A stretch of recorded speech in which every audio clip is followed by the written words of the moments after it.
ঠাকুরের এই লীলামৃতকে উপভোগ করলাম। ঠিক তেমনি প্রতিটা মুহূর্তে, প্রত্যেকটা স্টেপ অফ আওয়ার লাইফ আমরা চাই উপভোগ করতে, আমাদের পারিপার্শ্বিক জগৎকে উপভোগ করতে, আমার সঙ্গের মানুষটাকে উপভোগ করতে। সব ধরনের আনন্দ আমরা প্রতিনিয়ত আমাদের এই পরিবেশ থেকে নিতে চাই। কি দিয়ে আমরা উপভোগ করি? শ্রী শ্রী ঠাকুর বলছেন যে প্রত্যেকটা মানুষ তার পারিপার্শ্বিক জগৎকে উপভোগ করে থ্রু হিজ কমপ্লেক্সেস, তার বৃত্তিগুলো দিয়ে উপভোগ করে। আমার যে কাম আছে, ক্রোধ আছে, মোহ আছে, মাৎসর্য আছে, যত বৃত্তি প্রবৃত্তি আমার মধ্যে আছে, এগুলোকে দিয়ে আমি আমার পরিবেশ এবং প্রকৃতিকে প্রতি মুহূর্তে উপভোগ করে চলেছি। যার মধ্যে যেটা প্রমিনেন্ট, কারো ক্রোধ প্রমিনেন্ট, ভাবে যে রেগে গিয়ে ওই মানুষটাকে একটু অপদস্থ করে আমি সেটাকে উপভোগ করি। কারো কাম প্রমিনেন্ট, সেটাকে বিকৃত পথে ডিস্টর্টেড লিবিডো হয়ে গিয়ে তাকে একটা বিকৃত সত্তা হয়ে গিয়ে বিকৃত ভাবে প্রয়োগ করে সে তার মধ্য দিয়ে তাকে উপভোগ করছে। কারো মোহ প্রমিনেন্ট, কারো মাৎসর্য প্রমিনেন্ট। তাই শ্রী শ্রী ঠাকুর এ যুগে এসে একটা মোক্ষম টুক দিলেন আমাদের। তাকে আমরা যে কোনো জায়গার থেকে তার দিব্য জীবনকে আমরা দেখতে পাই। যে যেভাবে দেখবে তার কাছে তিনি ঠিক তেমন ভাবে ধরা দেবেন। তাকে যদি বলি এই বিশ্বের প্রত্যেকটা মানুষের মানসিক রোগের চিকিৎসক, তিনি অস্বাভাবিক কিছু নয়, তিনি ফুলফিলার দি বেস্ট। তার নাম, তাকে পুরুষোত্তম বলে প্রতিনিয়ত প্রতি মুহূর্তে আমরা বন্দনা জানাচ্ছি। এ যুগে ঠাকুর পুরুষোত্তম রূপে, এ যুগে ঈশ্বর পুরুষোত্তম রূপে যত পুজো পেয়েছেন, যতবার আরাধিত হয়েছেন, আর কোন যুগে তিনি ঈশ্বর এইরকম ভাবে পুরুষোত্তম রূপে আরাধিত হন।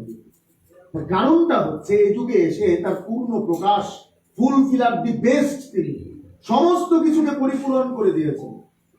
তাই যখন সো কল্ড স্পিরিচুয়াল লিডাররা, এই পৃথিবীতে যত বড় বড় আধ্যাত্মিক গুরুরা আছেন, গিয়ে দেখবেন যে আপনাকে বলবে আপনি ঘর সংসার, আপনার এই যে কাম ক্রোধ লোভ মোহ মদ মাৎসর্য সমস্ত কিছুকে ত্যাগ করে দেন। কোনো কিছু যদি আপনার জীবনে থাকে তাহলে আপনি ঈশ্বরকে পাবেন না জীবনে, তাহলে আপনি সেই পরম সত্তাকে জীবনে কখনো উপভোগ করতে পারবেন না। শ্রী শ্রী ঠাকুর কিন্তু তাই বলবেন। এই করতে গিয়ে হয় কি, আমি যদি কামকে ত্যাগ করে দিই, ক্রোধকে ত্যাগ করে দিই, আমার জীবনের সমস্ত বৃত্তি প্রবৃত্তিকে ত্যাগ করে দেওয়ার চেষ্টা করি, তারা তো ত্যাগ হয়ই না, একটা অবসেশনের ক্রিয়েট হয়, ওর প্রতি একটা অভিভূতি থেকে যায় আমাদের ব্রেন সেলের মধ্যে। তাই প্রত্যেকটা প্রায় সৎসঙ্গ মন্দিরে দেখবেন একটা বাণী লাগানো থাকে, সেখানে লেখা থাকে সত্তা সচ্চিদানন্দময়। তার নিচে কি লেখা থাকে? অসৎ নিরোধী সতই সত্তার স্বরূপ। আমরা প্রত্যেকে এক একটা সত্তা, আমরা প্রত্যেকে এক একটা এক্সিস্টেন্স, আর সেই এক্সিস্টেন্সের স্বরূপ কি? সচ্চিদানন্দময়তা। সচ্চিদানন্দময়তা, এর মধ্যে সৎ আছে। ঠাকুর বলছেন অস ধাতু থেকে সৎ শব্দের উৎপত্তি। প্রত্যেকটা শব্দের ধাতুগত রূপ শ্রী শ্রী ঠাকুর বিচার করেছেন। সৎ বলতে আমরা বুঝি অনেস্ট, যে মানুষটা ঘুষ খায় না, জীবনে অপকর্ম করে না, আমরা তাকে ভাবি সৎ। ঠাকুর বললেন না, ওইটা দিয়ে সৎকে পরিপূর্ণভাবে মডিফাই করা যায় না। সৎ মানে অস্তিত্ব। আমাদের প্রতি প্রত্যেকের এক একটা অস্তিত্ব আছে, আর আমরা চাই আমাদের এই অস্তিত্বটা যেন টিকে থাকে। এজন্য আমরা কি করি? ঠাকুর বলছেন যে তিনটা ওয়ের মধ্য দিয়ে আমরা এগিয়ে যাই। তা কি? আমরা অ্যাসিমিলেশন করি, আমরা গ্রহণ করি আমাদের পরিবেশ থেকে। এই যে বলছিলাম, আমরা আমাদের পরিবেশকে উপভোগ করতে চাই, আমরা আমাদের এই পারিপার্শ্বিক জগৎ থেকে উপভোগ করি, গ্রহণ করি। ভালো যা খাবার আছে খাই আমার শরীরকে এনার্জি ক্রিয়েট করার জন্য, যেন আমার শরীরটা টিকে থাকে। তারপরে কি করি? ঠাকুর বলছেন যে সত্তা বাজে যা কিছু আছে তাকে ইলিমিনেশন করে দেয়। আমাদের অস্তিত্ব, আমাদের এক্সিস্টেন্স, শরীর থেকে কোনো বাজে ফরেন বডি যখন বাজে কিছু চোখের ভেতর একটা ধুলোকণা ঢোকে, তখন কি হয়? সঙ্গে সঙ্গে চোখ থেকে জল পড়ে যায়, চোখ থেকে জল পড়ে গিয়ে সেই ধুলিকণাটা বেরিয়ে যায়। আর কি করে? রেজিস্ট করে। সে অসৎকে নিরোধ করতে চায়, প্রতি মুহূর্তে নিরোধ, এটা তার ধর্ম। নিঃশেষে রোধ করা। এই নিঃশেষে রোধ করা কেমন? একটা চোরকে ধরলেন, ও চুরি করতে গিয়ে ধরা গেছে, তারপরে কি করলেন? ভালো করে সামাজিক বিধানে যত বিচার আছে সেই বিচার করুন, করে তাকে লাঞ্ছনা, ভর্ৎসনা, অপমান যত রকম ভাবে করা যায় সমস্ত কিছু করবেন, করে তাতেও আপনি ক্ষান্ত হলেন না, ওকে আপনি দিয়ে দিলেন কোথায়? পুলিশের কাছে। কাজ হবে না। আবার যখন ও জেল থেকে ছাড়া পাবে, আবার যখন ফেভারেবল কন্ডিশন পাবে চুরি করার, যেদিকে পুলিশের ভয় নেই, যেদিকে আপনার শাসনের ভয় নেই, আবার ও কি করবে বলেন তো? ওর এই চৌর্য বৃত্তি দিয়ে পৃথিবীকে উপভোগ করতে চাইবে। ও তখন ফেভারেবল কন্ডিশন পাবে যেখানে আপনার ভয় নেই, কারণ পীড়ন ভর্ৎসনার ভয় নেই, আবার চুরি করবে। এই ঠাকুর বলছেন যে এইরকম ভাবে জোর করে বৃত্তির দমন কখনো হয় না, ওতে অবসেশন হয়। আমাদের ব্রেন সেলের মধ্যে এই প্রত্যেকটা বৃত্তিকে যখন আমরা দমন করব, একটা বিকৃত রূপ নিয়ে, একটা ডিস্টর্টেড ফর্ম নিয়ে আমাদের ব্রেন সেলের মধ্যে ঘাপটি মেরে বসে আত্মপ্রকাশ করে যখন ফেভারেবল কন্ডিশন পায়, অনুকূল পরিবেশ পায়। ঠাকুর কি বলছে দেখুন, is the ideal psychoanalyst Shri Shri Thakur Anukul Chandra, এত বড় আদর্শ চিত্ত বিশ্লেষক এই পৃথিবীতে আগে কখনো আসেনি। ঠাকুর বলছেন প্রবৃত্তি তোর যখন যেমন, আমরা সস্তয়নী ব্রত পালন করি, প্রবৃত্তি তোর যখন যেমন, যেভাবে তুই উকি মারুক, ইষ্ট স্বার্থ প্রতিষ্ঠাতে ঘুরিয়ে দিবি তার সেচ। এমন একটা টান, এমন একটা ভালোবাসার কেন্দ্র সৃষ্টি করা মানুষের জীবনে। ওই যে চোর চুরি করলো, এমন ভালোবাসা ক্রিয়েট হবে ও কোনোদিনও আর চুরি করতেই পারবে না। আবার হনুমানও লাঞ্ছনা, হনুমানও ছলনা করেছিল ভগবান রামচন্দ্রকে জয়ী করার জন্য। আমাদের সবার দৃষ্টিতে ওটা পাপ। বিভীষণ নিজের জ্যেষ্ঠ ভ্রাতার সঙ্গে বিরোধিতা করেছিল, আমাদের সবার দৃষ্টিতে সেটা পাপ, কিন্তু সেটা পাপ নয়, কারণ ওই প্রবৃত্তিটা কাজে লেগেছিল ইষ্টকে প্রতিষ্ঠা করতে, রামচন্দ্রকে প্রতিষ্ঠা করতে। কাজেই এই প্রবৃত্তি নিয়ন্ত্রণ যদি আমাদের জীবনে আমরা চাই, এর থেকে অবসেশনের থেকে মুক্তি যদি আমাদের জীবনে আমরা চাই, প্রয়োজন শ্রেয় চর্চা। শ্রেয় যা, সুপেরিয়র, আমার থেকে সুপেরিয়র যা, সেইখানে আমার আনতি। সবাই তো বলে ভাই উন্নতি করতে হবে, জীবনে হবে অনেক বড় হতে হবে। উন্নতি মানে কি? ঠাকুর শিখাচ্ছেন উন্নতির ডেফিনেশন, উৎসে নদী। আর এই জন্য যে শ্রেয় চর্চা, মানুষের জীবনের প্রথম ভাবভূমি গঠন হয়, মানুষের জীবনে শ্রদ্ধার আন্দোলনটা ক্রিয়েট হয় তার মা বাবার প্রতি সে কতটা ইনক্লাইন্ড, তার মা বাবার প্রতি সে কতটা শ্রদ্ধাবান, সেখান থেকে শুরু করে তার জ্যেষ্ঠ ভ্রাতার প্রতি, তার বড় ভাইয়ের প্রতি, পরিবারের গুরুজনের প্রতি সে কতটা শ্রদ্ধাবান, সেখান থেকে শুরু হয় তার আন্দোলন, শ্রদ্ধার আন্দোলন। আর সেটা তাকে শেখায় কে? সেটা তাকে একমাত্র শেখাতে পারে পুরুষোত্তম। কুরুক্ষেত্রের যুদ্ধ, একটু আগে অর্জুনের ছেলে অভিমন্যু, তাকে হত্যা করা হয়েছে। অভিমন্যু বধের পর শোকবিহ্বল কি তার হৃদয়, অর্জুন চারিদিকে খুঁজে বেড়াচ্ছে কাকে? জয়দ্রথকে। অভিমন্যুরকে যে হত্যা করেছে জয়দ্রথ, সব জায়গায় খুঁজে বেড়াচ্ছে। তখন ওই শোকের প্রতিশোধ নিয়ে অর্জুনের বৃত্তি প্রবৃত্তি গুলো তখন পুরো আনকন্ট্রোলড হয়ে আছে, ইতস্তত ঘুরে বেড়াচ্ছে, বারবার চাইছে তার পুত্রকে একটু আগে যে হত্যা করা হলো, তার অহংতা আহত হয়েছে, ক্রোধে একেবারে ফাটো ফাটো হয়ে সমস্ত জায়গায় ঘুরে বেড়াচ্ছে যে কোথায় জয়দ্রথ, কোথায়। এমন সময় সামনে এসে যুধিষ্ঠির চোখের জল মুছতে মুছতে বলছে যে কি রে, একটু দেখে রাখতে পারলি না? তোর কোনো কমন সেন্স নেই?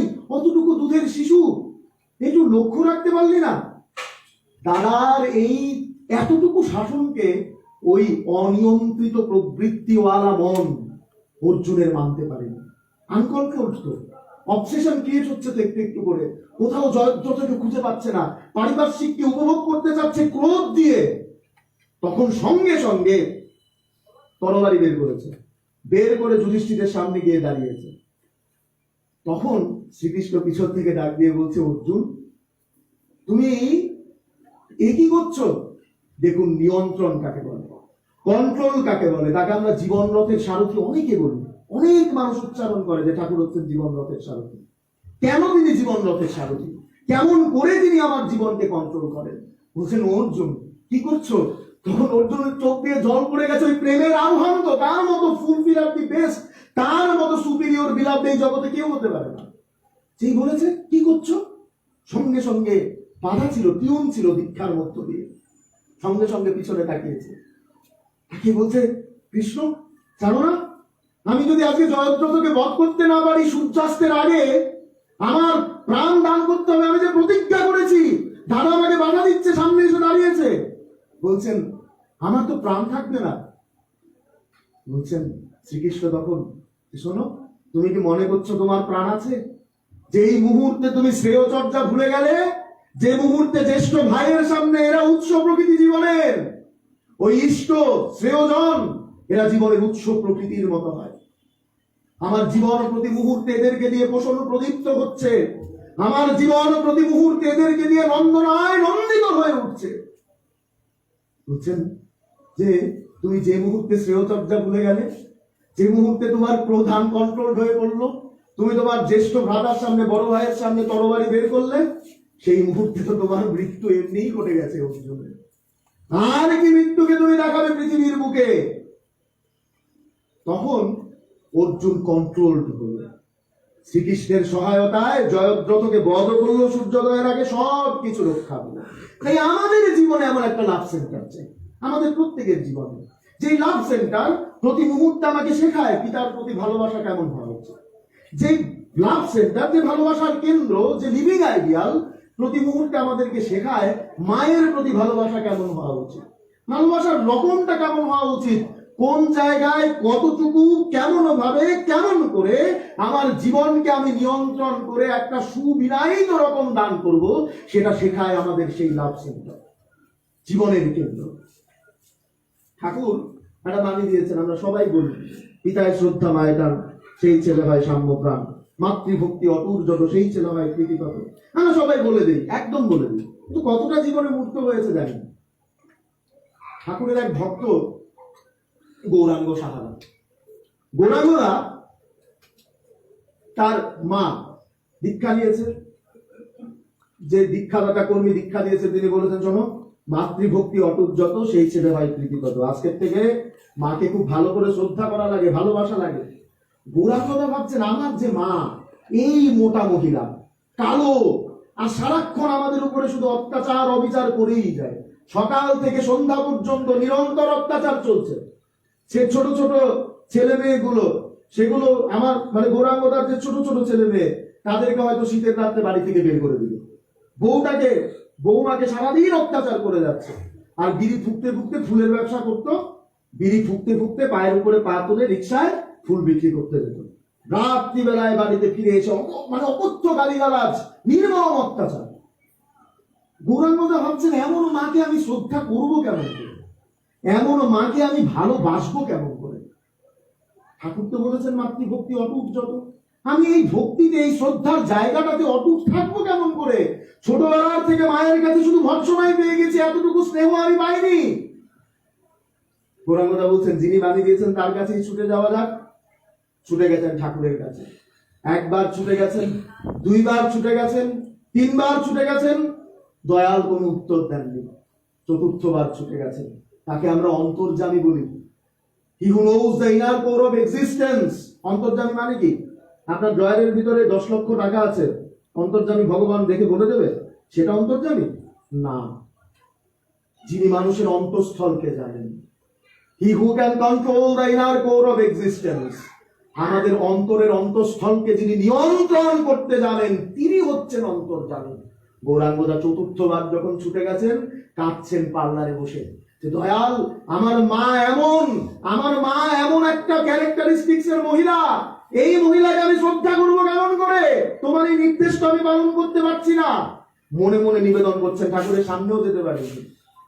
শ্রী ঠাকুর তখন অন্য একজনের সঙ্গে অন্য একটা টপিকস নিয়ে গল্প করছিলেন, হঠাৎ করে বলতে শুরু করলেন যে মনি, ওই দাদার দিকে তাকিয়ে গৌরাঙ্গদার দিকে কিন্তু তাকাননি। অন্তঃস্থলের নিয়ন্ত্রণ কাকে বলে, বৃত্তির নিয়ন্ত্রণ কাকে বলে, মানুষের মধ্যে শ্রেয় চর্চার বোধ জাগিয়ে দেয়া কাকে বলে, আমরা দেখতে পাই সেই দিব্য জীবন থেকে।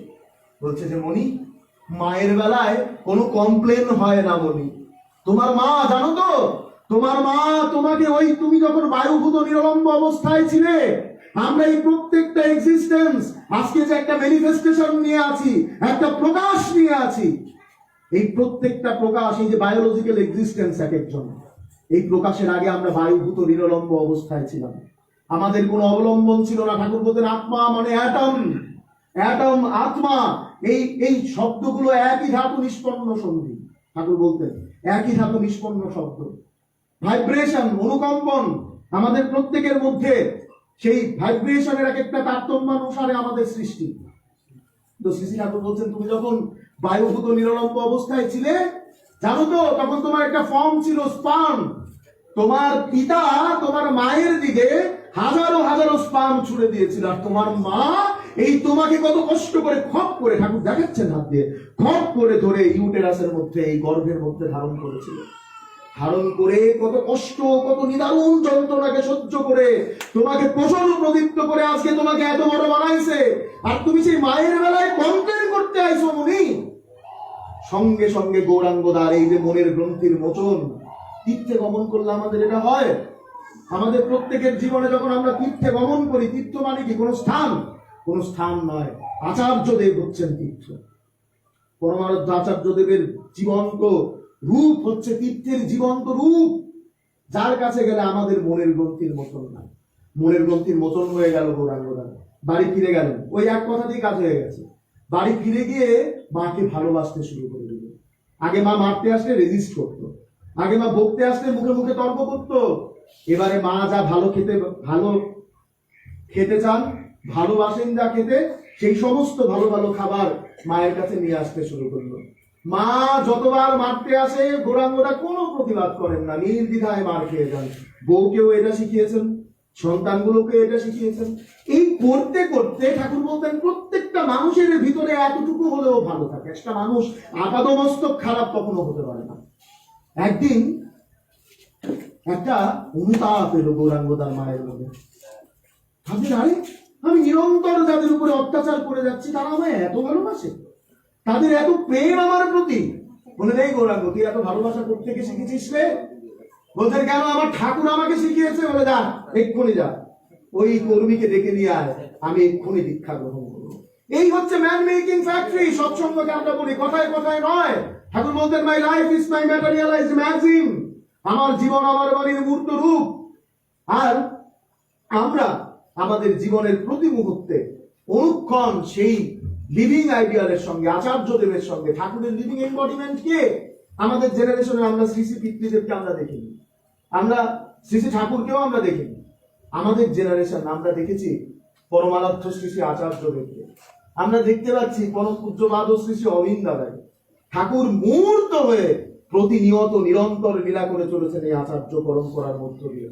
এই নিরন্তর চিরযুগ ঠাকুর বলতেন যে একবার দেখবা মুনি, যখন জোয়ার আসবি দেখবা যে জোয়ার লাগতিছে, কেউ থামায় রাখতে পারবে না। এই জোয়ার কেউ থামায় রাখতে পারেনি, এই জোয়ার কেউ থামিয়ে রাখতে পারবে না।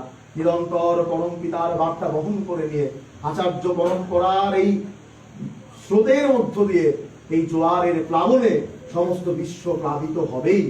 আজকে যার বাড়িতে এই সৎসঙ্গের আয়োজন, তার এবং তার পরিবারের পারিপার্শ্বিকের প্রতি প্রত্যেকের রোগ শোক গ্রহ দোষ বুদ্ধি বিপর্যয় মুক্ত সুস্থ সুন্দর সুদীর্ঘ স্মৃতিবাহী চেতনা যুক্ত জীবন বর্ধনের জন্য আমি আমার প্রিয় পরমের রাতুল চরণে অমলিন অকৃত্রিম অকপট প্রার্থনা নিবেদন করি। সবাইকে আমার শ্রদ্ধা ও আনন্দিত জয়গুরু।